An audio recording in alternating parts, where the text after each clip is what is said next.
52 years old, comes out the back door armed with a pistol, confronts my deputies, fires his firearm. The deputies responded with gunfire, and at this time the defendant is at weight med in stable condition. The deputies have been placed on administrative leave, and the North Carolina State Bureau of Investigations is conducting the criminal aspect of the investigation, and Nash County Sheriff's Office is conducting the internal investigation at this time. Sheriff Stone, were you attempting to serve a warrant or just responding to a call that there was a domestic in progress? It was a warrant call that the magistrate had issued a warrant after the domestic had got heated, and deputies, while getting the warrant at the magistrate's office, I think that they overheard the conversation between the husband and the estranged wife, knew it was a volatile situation, and thankfully we had two other officers in the area, and they responded because it was basically an ambush type situation. We have talked numerous times in the past regarding the fact of the dangers of serving warrants.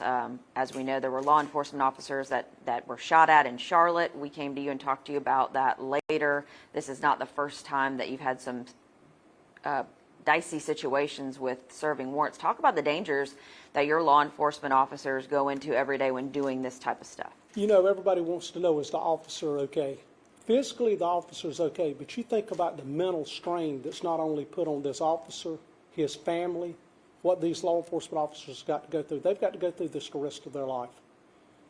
The state of North Carolina and this country can do better in two situations. One, there's no place for mental health right now.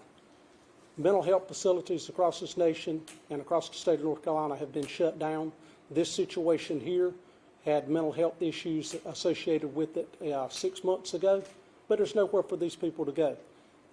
We've had Dorothea Dix, we've had Cherry Hospital, we've had several of these institutions with long care health.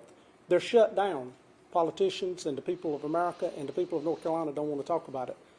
They tried privatization, they're shut down, and now that's a serious look. It puts every citizen in North Carolina and any person in America in jeopardy.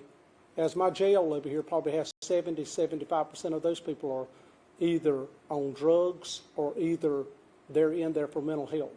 And mental health is a situation that we need to correct immediately because it's demising communities. As in this case, I've got law enforcement officers that will live with this the rest of their life. Had your deputies responded to this residence before for similar situations? They had responded to it for a situation earlier in the year where there were threats of self-hurt. And that's one of the things where if you have mental health facilities and things of that nature that are available, you can get people help. Will this man be facing charges, and if so, what, and are there other people who have been arrested and charged? This gentleman will be arrested and charged, and it's a lone occupant here or a lone person that did this, and obviously he's going to have charges brought up against him. Did he have a firearm, correct? He did have a firearm, and he did fire the firearm. Was it like a handgun or a pistol? It was a handgun. How many people were in the house?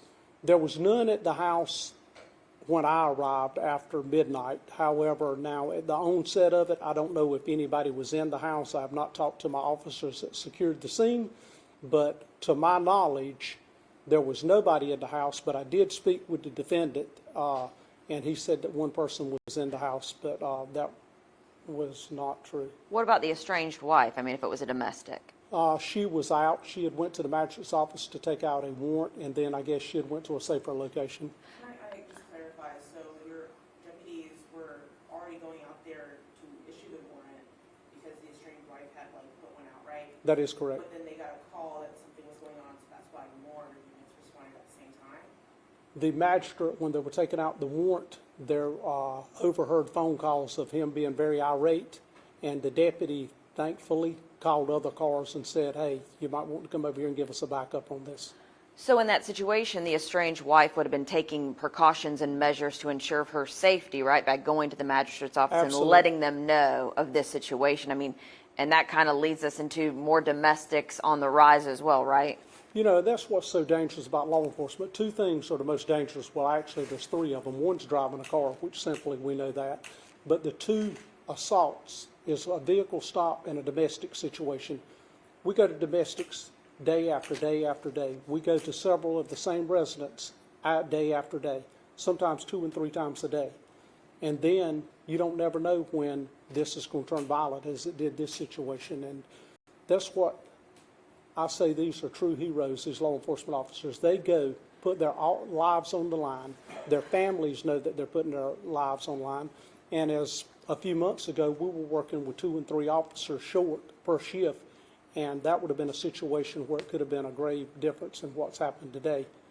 Could you speak on and without dealing too much of the investigation, which I know is still ongoing, just what goes through an officer's mind when they have to make that quick decision, and just how that weighs on them, or how it weighs on heading into any situation like this? You know, it's a situation where that officer gets up and goes to work and he puts his firearm on and he never knows if he's going to have to pull that firearm. He touches that door to go outside, to go to work. He leaves his family and he don't know if he's coming home. It's one of the most dangerous jobs in America today. If you look across the demise of this country, look in these inner cities with the violence on the rise, and I will go back to it. Mental health and our drug abuse across this country is what's pushing this. You have more toxins out here today than ever before. You've got more of the stronger drugs out here today that are taking lives at an alarming rate. That's one of the things that we're facing, and law enforcement officers are facing it daily, from the street cop here to the FBI agent in Washington, D.C. How many shots did the deputies fire? There were several shots fired. The defendant was struck multiple times. By one deputy or more? There was 2 deputies. Deputies firing? 2 deputies fired. And the home in question, was it the home of both the suspect and the estranged wife? Were they both still listed as living there together? This was a prior residence of both of them. I think the wife had left the home and he had maintained residence here at the house on Registor Road. Deputies, in addition to 2, also ended up responding? When I got there, there were several officers on scene, but I think at the onset of it, there was maybe 4 deputies, possibly 5 deputies, but maybe one come up later. It was right after midnight. Who are the deputies that fired these shots? The deputies are Sergeant Salazar and Lieutenant, that was Walker, which was the lieutenant on the shift, and the sergeant on the shift. And Yeah. Sergeant Salazar, he was involved in the previous one about 6 months ago. That's correct? that is correct. Can you say what came of that case? He was cleared by the district attorney's office and by the State Bureau of Investigations and the Internal Affairs group. That's what we want to go back to. Look at the dangers that this officer is going through. He's reeling from one incident. Obviously, we get him EAP and all assistance that we can, but the long-term effects of it when a man retires. We have all these different benefits for soldiers and for other type people. Law enforcement is one of the things where it's a daily struggle with the things that are going on and what they're seeing, from traffic accidents with kids involved in it, the homicides, to this officer-involved shooting. SBI is investigating. The State Bureau of Investigation is investigating it. Can you help us with the procedure? Will they investigate? Will they tell you something? Will the DA? And do y'all have an internal team in which y'all are investigating? The basics, the way that these investigations are conducted, Nash County Sheriff's Office does an internal investigation through our Internal Affairs Division. The State Bureau of Investigation will do a criminal investigation completely by themselves, and that is separate and apart from our internal investigation. And the district attorney will be apprised on the SBI investigation, and we will look at internally. Internal investigations are looked at through the sheriff's office, and the SBI investigation, after the investigation is complete, will be turned over to the SBI. This investigation will be turned over to the district attorney and to the sheriff's office for us to look at their investigation too, and then we will compile those together. Is your internal investigation in progress as we speak? It is in progress as we speak. The suspect didn't strike any deputies. He did not strike any deputies. Can you tell us anything about the injuries to the suspect? He has injuries in the upper extremities and the lower extremities. How many shots did the suspect fire?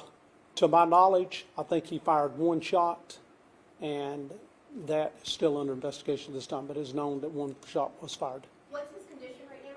He's in stable condition. When you guys responded to this call, you said sometime before midnight. I mean, it's no secret that the Nash County Sheriff's Office has a shortage of deputies anyway. You know, you said you had several deputies there. I mean, and I guess you can speak on this, that left a lot of the county, which is fairly large in size, unmanned.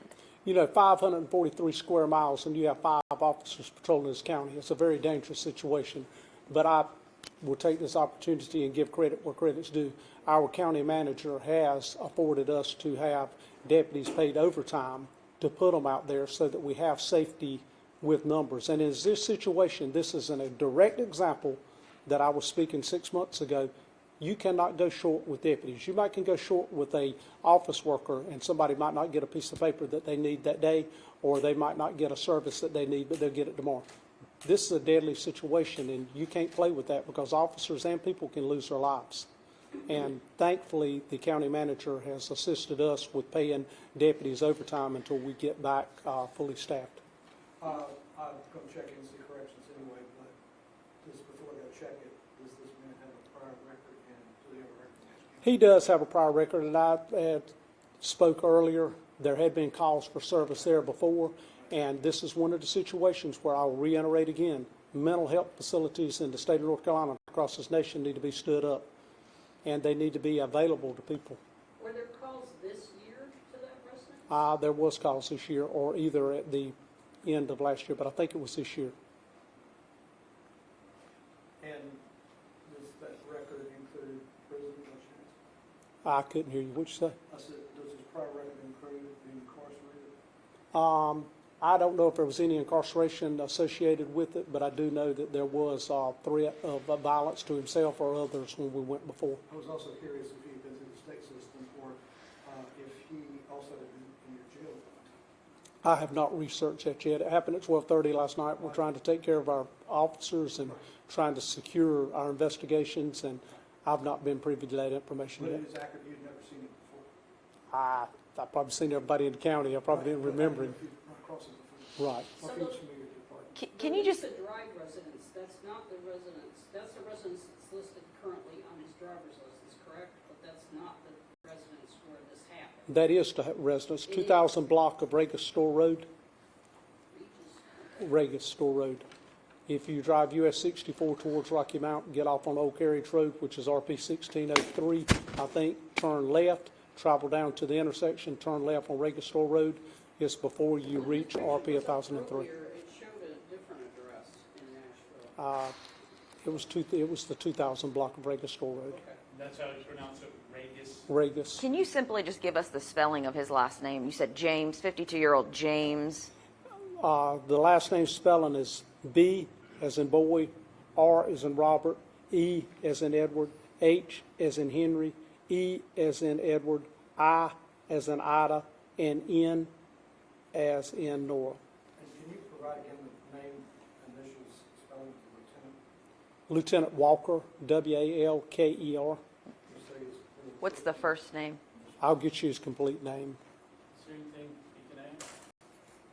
And are they on leave with pay at this time? They are on leave with pay at this time. Can you pronounce his last name? James Brehein, and if I've messed that up, I'm sorry, but some of these names I don't know how to pronounce. Is there any damage to the vehicles, or any other damage to, any damage to property out there? I'm sure there's probably some damage, collateral damage around somewhere. If you've got bullets flying, it's a very bad situation. It's a scary situation, and it's not safe for anyone that's in that environment that's going on. But to my knowledge, I don't know anything that was substantial that was hit other than the suspect. Were there any residences directly across the road? This is in a subdivision, Oh, or okay. in various houses. So did he fire, you say, from what part of the house? He was on the outside of the house from the back, walking around Out the the back. door? No, not out of the back door. He had walked around to confront the officers on the So front. he came from around the back of the house? And thankfully, there was 2 officers standing at the corner of the house, saw him, advised him to drop the weapon. Shots were fired, and they returned fire. Were there any houses that Yes, ma'am, it's a bad situation, Oh, but okay. it's a deadly threat. And I was gonna say, this comes on the heels of what happened on August 11th, when I think you told the Rotary and I reported it, that he had to go in the situation. Well, we didn't know until went in that he had killed himself. You know, and that's the things that a lot of people don't see. I was told a few months ago in a meeting that, well, everybody's not safe. You know, when we come to work, it's not safe. My officers, and there some of them here today, had to go in this home, as you're just speaking about, where a person had killed 2 people. And then he took his own life, but we did not know that at the exact moment. And they've got to go in. Law enforcement today is under more scrutiny than ever before. They have to make split-second decisions, and it's a life and death. It's a very dangerous operation, and you wonder why we're short today, law enforcement across this nation. Maybe we need to look at what they're having to go through every day. Was there any indication in this case that alcohol or drugs or both may have played a factor? I'm sure. And mental health. But you think the medical, would they, I guess they would draw blood from it at the hospital to run a test on it to see if I'm sure that they will, and that will be part of the investigation.